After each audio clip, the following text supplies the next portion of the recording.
ایک ہوتا ہے خیالات کا آنا اور ایک ہوتا ہے خیالات کا لانا.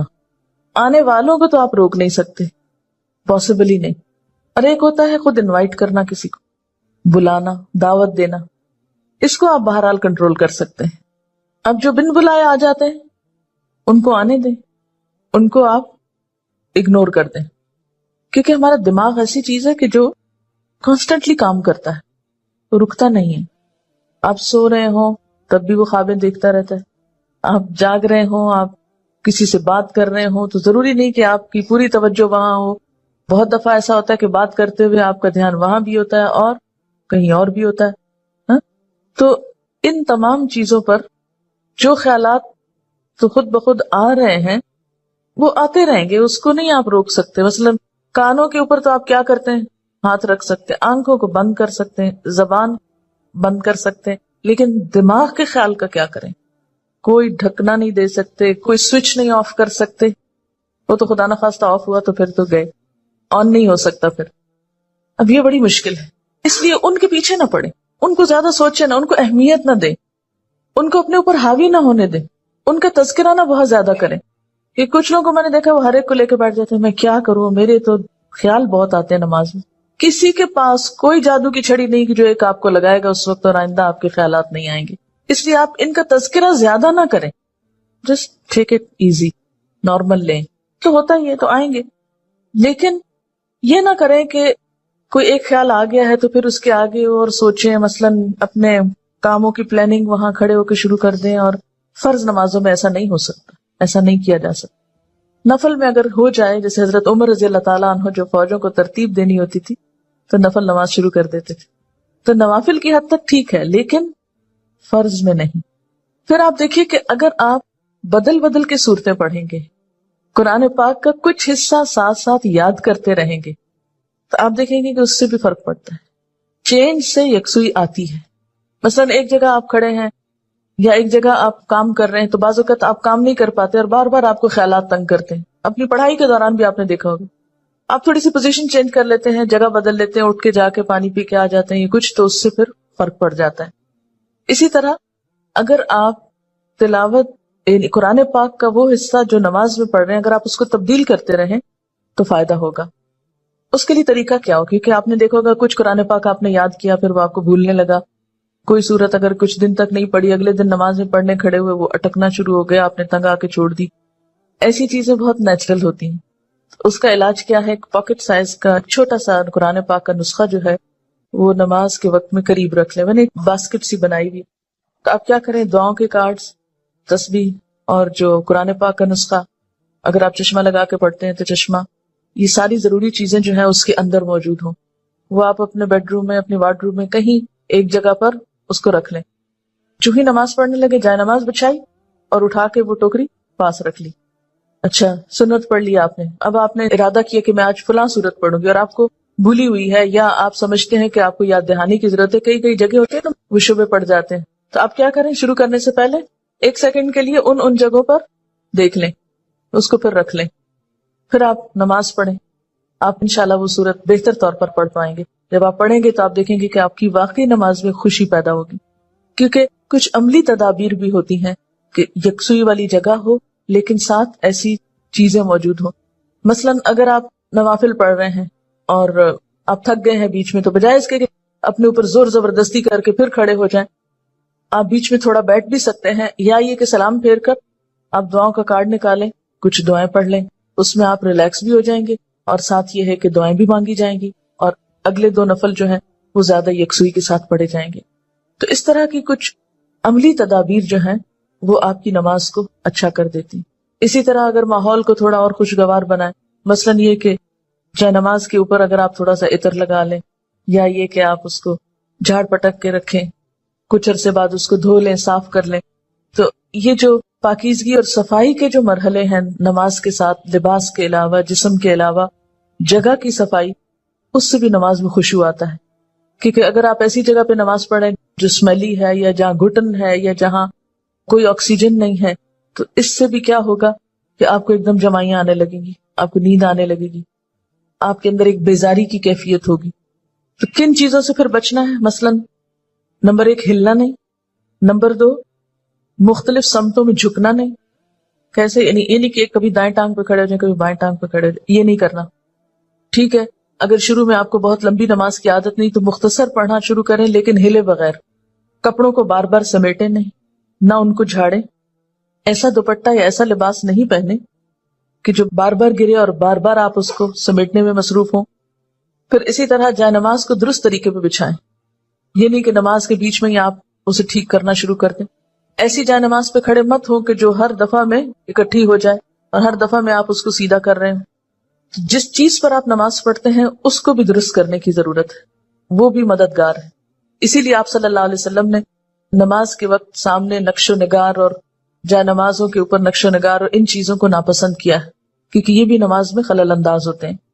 پھر اسی طرح تن کے بھی نہیں کھڑے ہونا چاہیے, یعنی بہت اکڑ کے نہیں کھڑے ہوں بلکہ نارمل نیچرل ریلیکس طریقے سے کھڑے ہوں.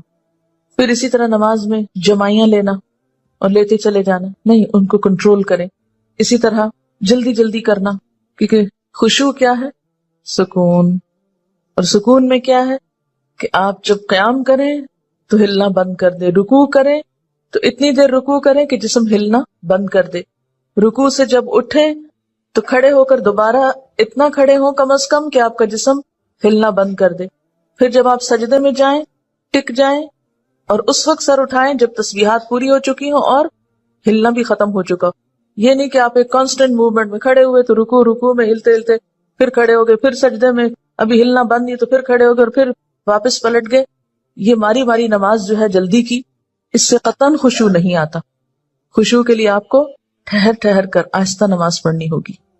مسئلہ پیش آنے پر, مسئلہ نماز میں خشوع نہیں, مسئلہ پیش آ گئے, مسئلہ پیش آنے پر مسئلے کو پہچانے, اس کے اسباب جانے, یعنی مسئلے کو آئیڈینٹیفائی کریں پہلے, یہ ہے مسئلہ, خشوع نہیں آ رہا, پہچانے وجوہات کیا ہے, کیوں نہیں آ رہا. ایک وجہ کہ جگہ ٹھیک نہیں, 2 وجہ کہ قرآن یاد نہیں, 3 وجہ کہ آس پاس شور ہے وغیرہ وغیرہ, وجوہات معلوم کر لیں. اور ایک ان سب وجوہات سے بڑی وجہ کہ نماز پڑھنے کے ٹھیک طریقہ ہی نہیں آتا, الفاظ کی ادائیگی درست نہیں نماز کی, تو وہ ہر وقت ایک گلٹ ہے اندر, پتہ نہیں ٹھیک پڑھ رہی ہوں کہ نہیں, پتہ نہیں ٹھیک پڑھ رہی ہوں کہ نہیں. یہ جب تک یہ گلٹ رہے گی نماز میں خوشی نہیں آئے گی. اس گلٹ کو دور کریں. اگر آپ کو مثلاً اتحیات پڑھنا نہیں آتا, دروشی پڑھنا نہیں آتا, سیکھ لیں کسی سے, بالکل شرم محسوس نہیں کریں, جتنا جلدی ہو سیکھ لیں. کیونکہ اگر درست علم ہوگا تو آپ دیکھیں گے کہ اس سے بھی آپ کو سکون آ جائے گا.